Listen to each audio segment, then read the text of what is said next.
What's going on, guys? It's your boy Chris here. I'm back with another video. Hot Sauce and Hot Takes episode 3. In this one, I'm going to be trying out Bravado Spice Company's creamy herb and jalapeno hot sauce. And then I'm going to jump into a topic that is kind of something I noticed this past weekend. That, again, a lot of people in the IWC are showing their asses and basically proving that a lot of them are a bunch of phony, fake motherfuckers. And I'll get to why in a second. First things first, let's crack this hot sauce open. I should have cut this plastic off before I started this, but I didn't. So I'm trying to open it live on camera. So, much like the other one I had previously, the ingredient list is very small and I can't read it with my glasses on, so I'm going to take it off. So here we've got red wine vinegar, pure olive oil, jalapeno peppers, garlic, parsley, sea salt, sunflower lecithin, black pepper, crushed red pepper, cilantro, and oregano. So this is coming off like kind of an Italian herb-based sauce. Let me shake this up real quick, because it did separate in travel. Now, as I said in my last video, Bravado is one of my favorite hot sauce companies. I love the stuff they do. All of it's really good quality. This one's a bit of a runner. It's a jalapeno, so it shouldn't be too hot. Shouldn't be too spicy.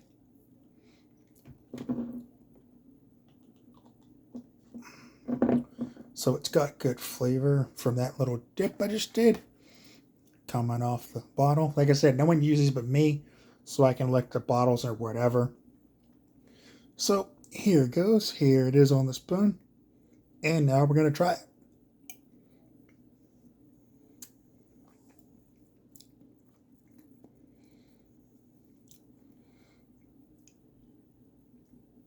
It tastes like a balsamic vinaigrette dressing with a tiny jalapeno in it. Bit of jalapeno in it. I'm going to say what it tastes like. It tastes like a Ken's balsamic vinaigrette with all the herbs and stuff, with the tiny kick from the jalapeno. It is tasty. You could use this in like a salad dressing. Like if you want to give it a tiny bit of spice. But you could definitely use it in like a... It definitely would fit like a salad dressing. You could mix it into like any type of salad dressing. You could use this as a salad dressing if you want to, because the vinegar is like so up front. So yeah, very mild as far as the heat, but it's good. This is really good. I could put this on a salad for my wife, and she wouldn't even notice that it's even spicy. That's how mild it is. And she hates spicy food. But she wouldn't even taste this. That's how mild it is. It's super mild. But it's good flavor. So if you see it somewhere, pick it up. So I'm glad it wasn't super spicy, in all honesty, because I don't want to die right now. Because I'm about to make dinner after I shoot this video. But the topics I want to touch on. First things first, I gotta give it up to my hometown Baltimore Orioles for making the playoffs for the first time since 2016. It was a big deal. The game this weekend alone, there's good. It got some on my finger. The games this weekend, they split the series with Tampa Bay. They're up 2 games in the division. They've got the tiebreaker, so technically it's 3 games. But yesterday, amazing come from behind win. Scored a tying run in 9th. scored a tying run in the 10th, and then won it with a walk-off sac fly in the 11th. And let me tell you, the photos in the video from the clubhouse celebration, for the playoff celebration, those guys were having the time of their lives. And for a lot of the younger guys, you love to see it. For a lot of the veteran guys who were here through the rebuild, who were the surviving players from it, guys like Cedric Mullins, Austin Hayes, Anthony Santander, John Means, those guys were here during the rebuild. They struggled through it all. Guys like Mike Bauman, a lot of guys who were here through that are still here. The younger guys like Ryan Mountcastle, Adley Rutschman, Gunnar Henderson, guys like Adam Frazier, Kyle Gibson, Jack Flaherty, veteran guys who've been around a little bit. James McCann, traded here for basically got unloaded by the Mets and traded here for cash, and they paid they're paying most of his salary. This guy was a starting catcher. He came here to be a backup to Adley Rutschman and has done it without complaint. Has been the consummate teammate. And he's been a great fit here. A guy like Shintaro Fujinami came here from Japan, started his career in Oakland, the worst team in the league. Struggles out of the gate because he's just a life in America coming from Japan. Right around the All-Star trade deadline, he gets traded to Baltimore, so he's already adjusting to life in America. Has to move across the country to a team in the middle of a playoff race. Has to adjust to a new culture, new clubhouse culture, all that stuff. And struggled for a bit out of the gate, but he found his footing. And the pictures of him alone, man, that guy he was having the time of his life. I don't think they'll be able to use him at the bullpen today because he might be hungover. He was getting it in yesterday. The joy that guy was having, it's been great. Just seeing how this team embraces guys. How, his bullpen teammate, guy in the bullpen, Danny Colomb, basically they had a deal where he would teach him American slang, and Fuji would teach him a Japanese slang word. So they've been going back and forth since he got here, learning each other's slang terms and stuff like that, or learning the languages with each other. And that's been fun to see. There was a game where Cologne was mic'd up, and those two were just talking about back and forth with his translator and everything, and it was just great to see that.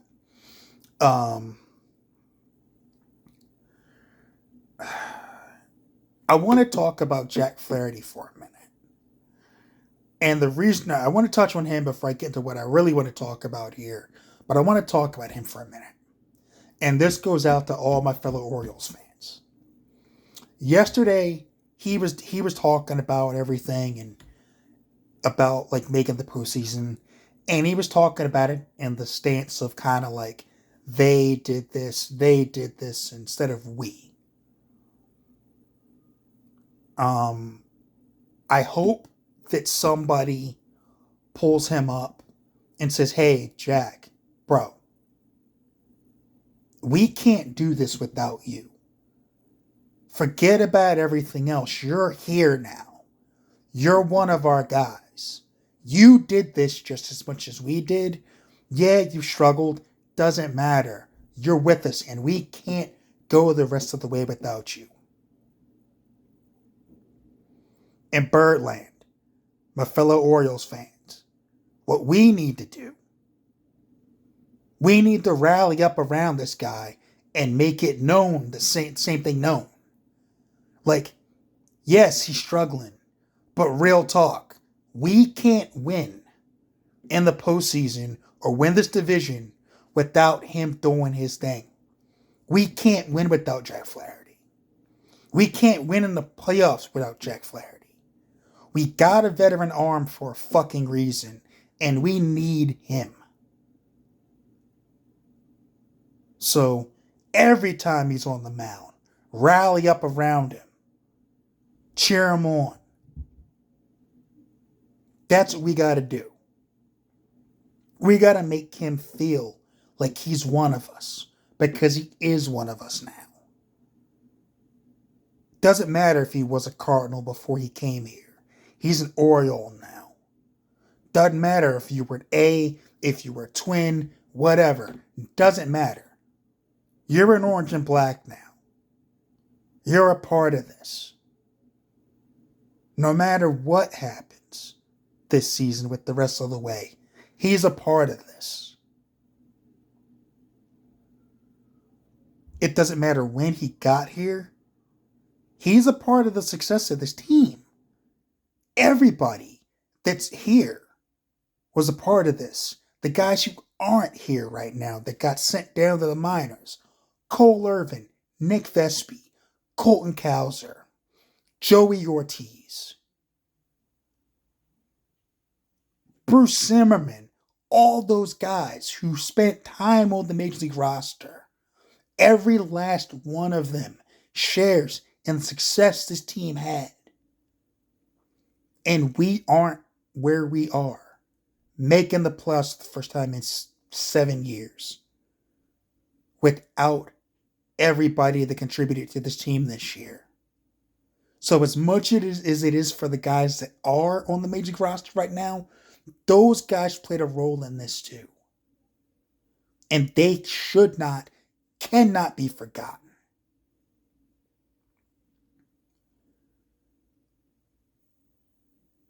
So with that said, Birdland, let's show these motherfuckers out there what we're about. Let's show the baseball world what we're all about. Doesn't matter who we play going the rest of the way. Doesn't matter who we see in the playoffs. Let's kick some fucking ass. And ride this train till the wheels fall off. I'm fired up. Are you fired up? Because I'm fired up. Let's get it.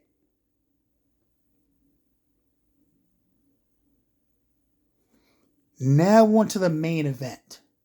So, it appears that at some point this week, now former AEW superstar Jade Cargill decided that she was going to leave the promotion and go to WWE. I don't think anybody saw that coming. I mean, as far as everything goes, like personal opinion, hey, if it's an opportunity to make more than you're making, you got to make that move. If it's an opportunity to get yourself out there to branch out to other things, you got to make that move. And apparently she's going to the Performance Center. A lot of people said, well, of course she should go to the Performance Center. She sucks in the ring. And I would agree. Her in-ring is not great. It's better than it was when she first started, but it's not fantastic. It's not on the level of like some of the girls on NXT right now. No, it's not. But for real, like AEW barely used her, and they had her have this winning streak and gave her a fucking title, and they didn't use her properly. For real, they didn't. But the thing I want to talk about is all these fans out here who have all of a sudden turned on this girl.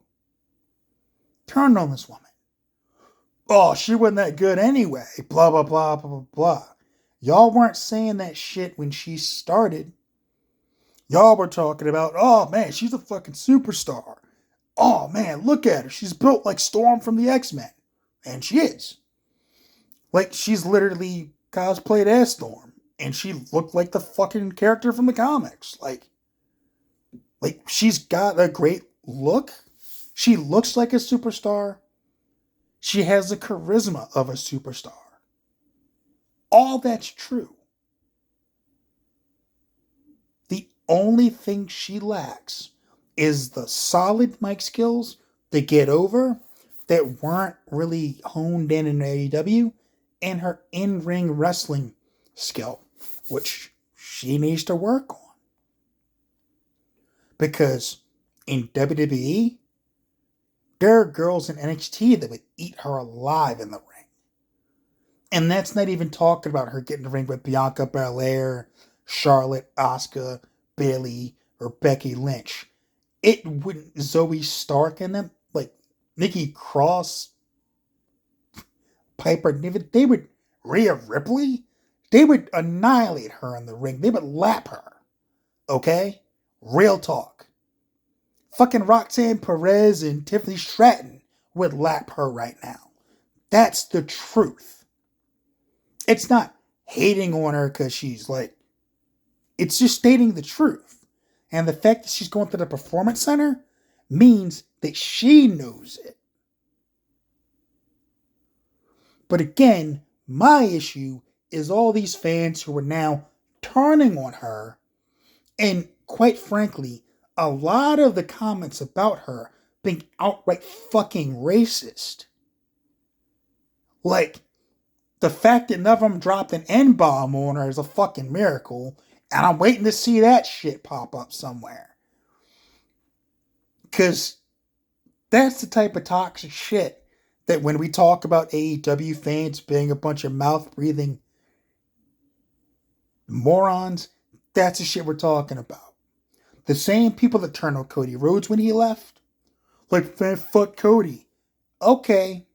The people who were like crying in the stands when CM Punk came out, who were now claiming he was a fucking cancer because they had to fire him because of what happened at All Out.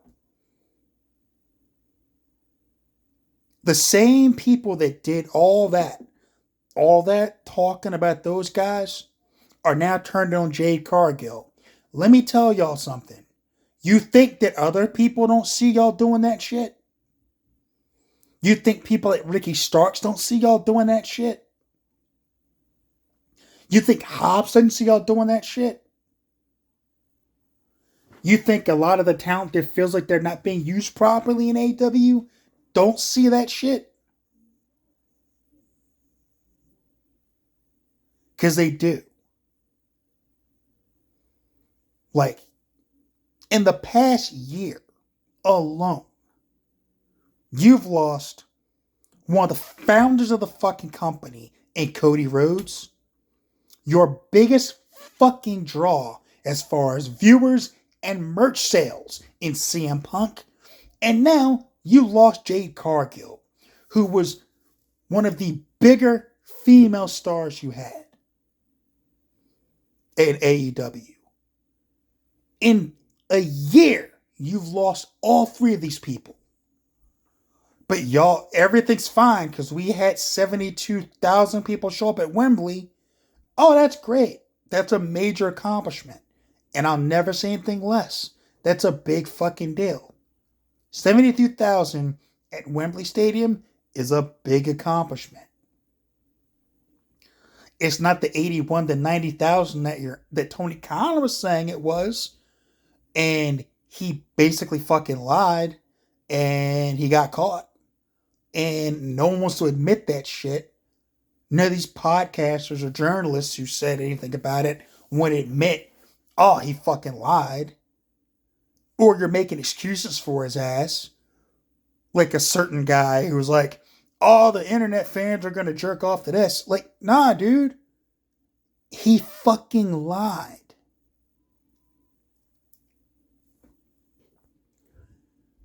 He lied. He got caught in that lie. And because he got caught in that lie, now y'all got egg on your fucking faces. Well, guess what?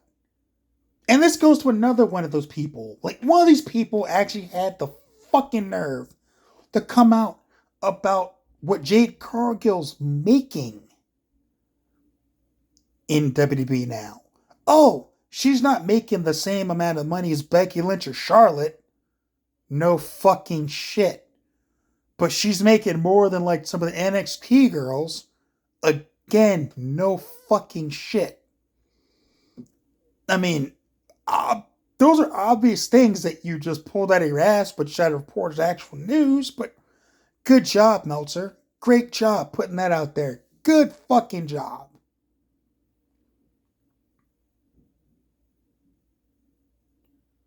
At my previous job, I made a certain amount of money, and at my current job, I make a certain amount of money.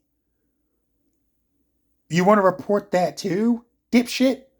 Anyway, like, what the fuck? Like, y'all people pay for this. People pay this man money to report bullshit. And he's not even reporting. He's guessing. Because no one in WWE is going to tell him what they're paying this girl. No one's going to tell them that. He has to guess.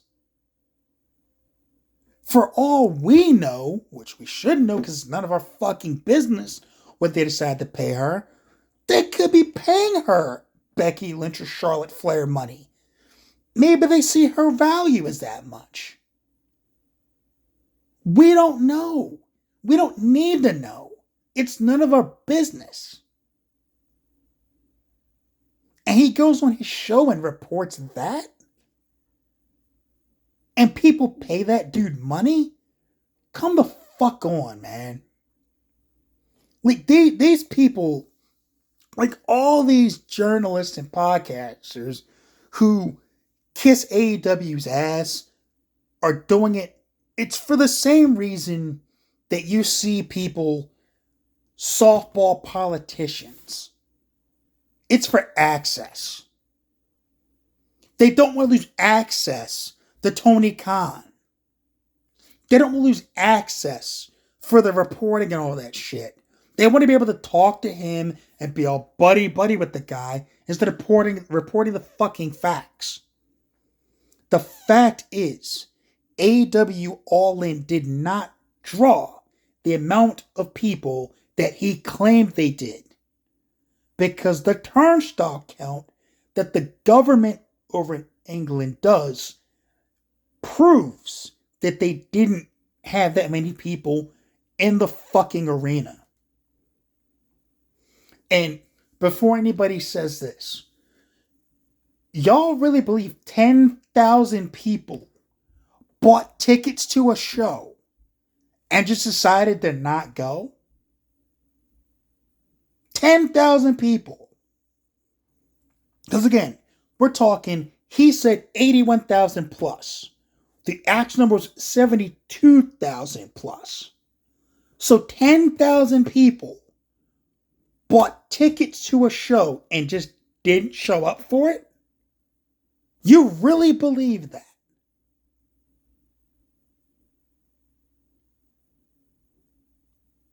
Do you? Like, sure, there's some people who may have bought tickets that something came up and they couldn't go or something like that. That happens in life. It happens to everybody. I've had tickets or something and I just all of a sudden something came up and I couldn't go to it. We've all had it happen. But 10,000 people on the same night? Ain't no fucking way.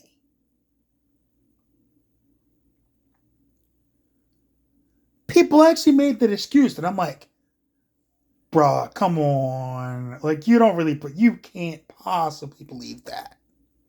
You can't believe that. There's no fucking way you believe that. If you do believe that, by the way, you can send money to me via Zelle. I'll give information in the comments. And you can Zelle me the money you're paying Meltzer. Because you're throwing it away one way, giving it to him, you might as well throw it my way and waste it the same way. Because I could use it a lot more than he can. Anyway, but enough about that whole thing. Back to the Jade Cargill racism that I've been seeing. It's disgusting, obviously. It's vile, it's reprehensible, and it shows y'all for who you fucking are. Anybody that's going that road with it, you should be fucking ashamed of yourselves. But again, y'all have no fucking shame or any respect for yourselves or the people that work in fucking AEW if that's the road you're gonna take.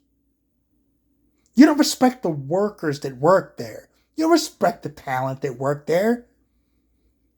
Like, you don't have to like the fact that they left, but have some fucking class.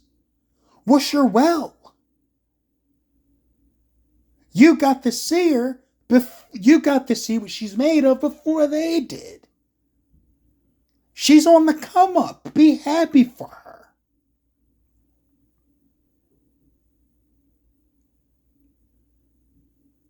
This could lead to her getting roles in Hollywood. This could lead to her. Like, I think she's a single mom too, I believe. Like, even there, like, you're not happy that she could be able to provide more for her kid? If I'm wrong about that part, by the way, I will fully admit it somewhere. If she's not a single mom, then I apologize. But I've never seen her with, like, the father of her daughter that we've seen on TV. Because we've seen her daughter on AEW television. And National Original brings this up. We've seen her daughter on television in the baddie section when they had that, and she's celebrating her mom winning in the crowd. So we've seen that. But I've never seen like the boy like any man there in that. So if she's keeping that private, even better. But if she isn't a single mom, y'all should be happy for her because the opportunity in WWE gives her so much more opportunity to provide for her family and stuff like that. Y'all should be happy about that. But the fact that you're not speaks more of the type of person that you are than the type of person she is. And let me say this, be clear. I'm not the biggest fan of hers. Okay? I'm not. I saw how she acted with something with the guy that I don't even like. But, like, she acted a whole certain way in that situation that I didn't like. And it turned me off to her. But if she's going into WWE and willing to go to Performance Center, it means that she gets it. And she's going in humble and willing to learn. And that's a big fucking deal. Because for someone who had her stature in another company, she absolutely does not have to agree to do that. But the fact that she is says a lot for her and what she wants out of this business and what she wants out of her future. So my hat's off to her and I wish her nothing but the best. Legit. May not be the biggest fan of hers, but anybody who has the opportunity to make it, I'm going to support that. Period. Because if you don't, you're just you're hating on them for no reason. There's a reason for hate on somebody's success. It's ridiculous. And I guess I'm in a different place in my life to where I don't believe that that's the way you should go. But anyway, that's all I've got for this one. In closing, get the hot sauce. Go O's. Let's rally up and stop being racist towards Jade Cargill. Be happy for her and stop paying Meltzer your money because you might as well flush it down a fucking toilet. He's pulling these stories out of his ass. Okay? I'm sorry.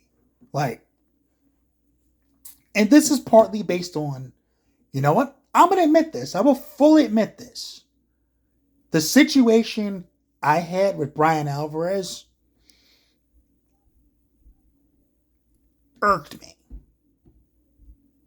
It really, really bothered me. And the reason it bothered me is because he punched down at me. I'm a nobody. So for this guy to come at me the way he did, it came off to me like it was a bully move. Well, I don't take well to bullies at all.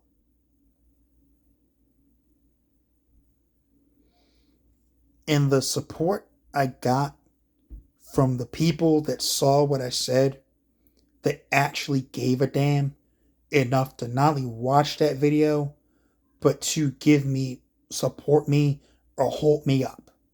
Because I was kind of feeling a certain kind of way about even putting it up or putting it up in public. Because I'm nobody. You know what I'm saying? Like, I'm literally nobody.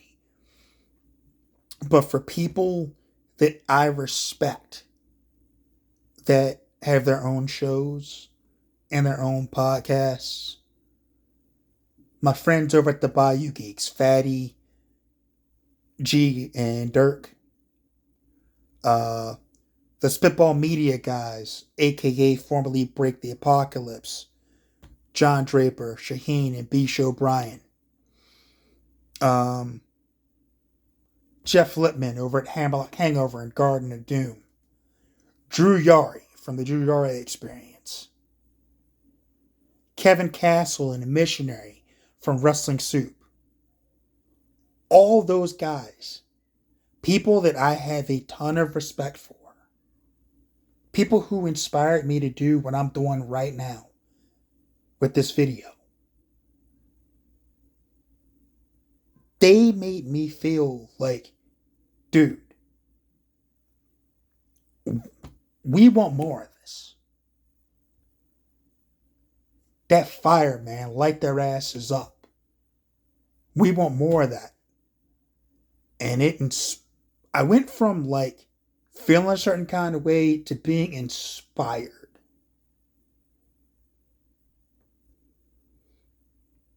And the words and support I got from those individuals, I cannot express my gratitude enough for that to them, to all of them, to anybody that watched that video or gave a damn about it enough to even hear what I had to say. Like, y'all don't know what that did for me.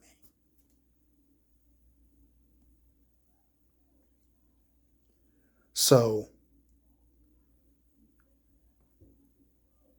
I promise you this. That fire you saw in that video, you ain't seen nothing yet. And if you didn't like it, well, to quote Kevin Castle, I got some bad news for you. Because it ain't gonna stop.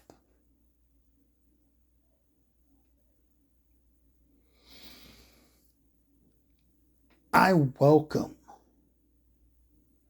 the discussion, but I also, like I said, I don't like feeling like I'm being bullied or something like that. Because that's when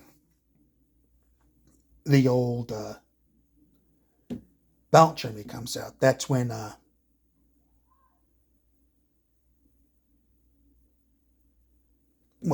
the other me comes out.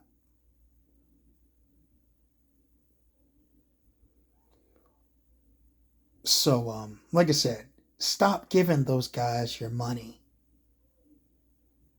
It's not they're not real reporters. They're not real journalists. Real journalists actually do research. Real journalists actually like get sources that are worth a shit and back up those sources with other stuff. I took journalism for my communications classes when I was getting my associate's degree. Life got in the way. I didn't get my bachelor's. Shut the fuck up. Anyway, I have my associates, and I'm proud to have that. And I'm proud to have that. I don't regret.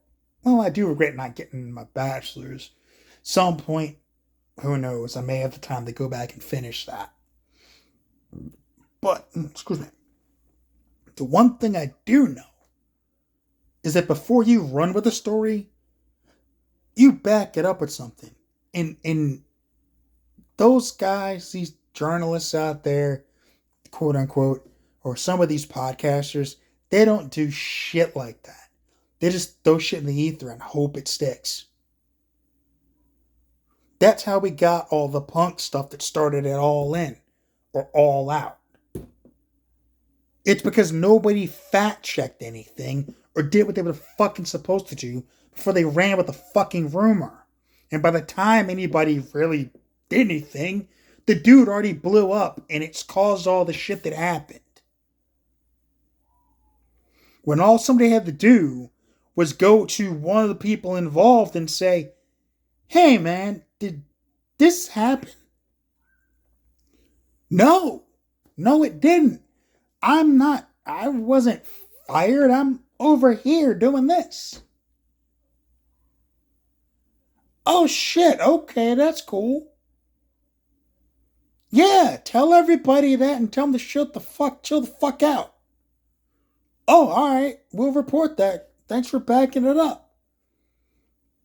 And this goes for the wrestlers too. Like, if y'all were all buddy with Cole Cabana, go to him and talk to him. Like, you have phones, right? Call a motherfucker and ask him, yo, dude, hey, man, did you get fired? What? No, I'm working on this as an agent for Ring of Honor. Oh, alright, cool, bet. Click. Problem solved. But the fact that nobody had any sense to fucking do that ultimately cost a man their fucking job. That's where it all started. It's because the journalists and these podcasters ran with bullshit instead of fucking finding out the truth. Nobody did it. Nobody did it. And it cost a man his job, and for real, it cost a company shit tons of money. How? Look at the ratings that have been happening since it all happened. Look at the gates for all the upcoming attendance for all the upcoming shows they're going to have. They're all down in the fucking dumpster. Yeah, they sold out Wembley, which happened to be the last show that the guy that got fired worked. But everything after that, they ain't selling shit. They're not selling anything. It's because your biggest draw is no longer there. Because you had to fire him because of a bunch of dumb shit because nobody was a fucking adult. Because nobody told these reporters, quote unquote, the fucking truth to squash shit before it went into a shoot on television.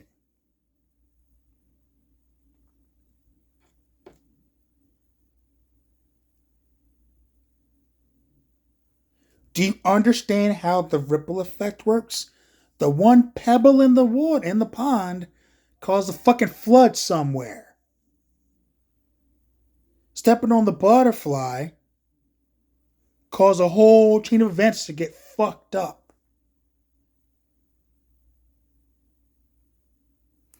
All of it could have been avoided. All of it could have been avoided. And because none of these people do their fucking jobs properly, it didn't happen.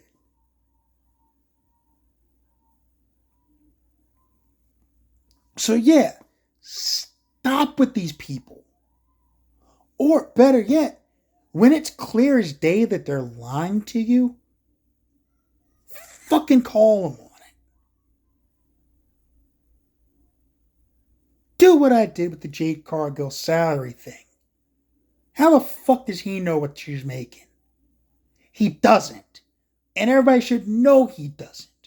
He's pulling stuff out of his ass and guessing.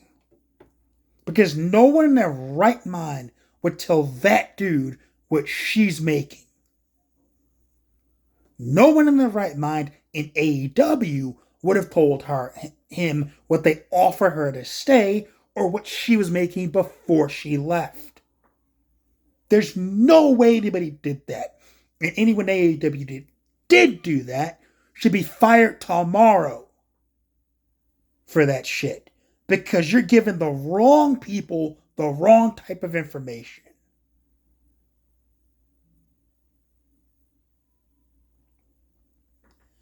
That dude has an agenda and he's leaking stuff. He's getting fed stuff from somebody and he has an agenda to fill. So you're giving him, if someone is feeding him information, he's not making it up. If someone in AEW is feeding him information, then they're feeding information to a propaganda machine that has their own agenda. And that's not good for the business of AEW. Because ultimately, that's going to blow up in their faces. If it comes out that that's what's happening, they're fucked. Oh, but you just want to see AEW burn because you don't like them. Where did I ever fucking say that in any video I've ever shot on my YouTube channel that I hate AEW? I've never said that. I said the fans are toxic. I said Tony Khan doesn't know what he's doing and that he totally emasculated himself when he said he feared for his life from CM Punk. That I said. But at no point have I ever said that I want them to actually fail. I've joked about it. They're gonna fess it when they fail. This is gonna be why. Because it's gonna cause them to fail. Actually, their fan base makes me want to see them fail because of the toxicity it's seeing their, like, you know, licking their tears off their faces as they cry under their Kenny Omega like pajamas. Like, I've said that. And I absolutely mean it. If AEW fails, that's going to be one of the reasons why, by the way. Like, the elite guys, the elite VPs are going to be part of why they fail. That's a whole nother video that I'm going to get to at another time. Because again, like I said, I got shit to do. Got to take care of my family and stuff like that. Actually, just had a conversation about that with my wife. But I got to take care of my family and stuff like that. I got food to dinner to make and all sorts of stuff, so I got to go prep stuff to do that. Anyway, for real this time, I'm going to end this video. Get the hot sauce. Go O's. Stop paying people like Meltzer to lie to you. Take care of yourselves and take care of each other. Peace.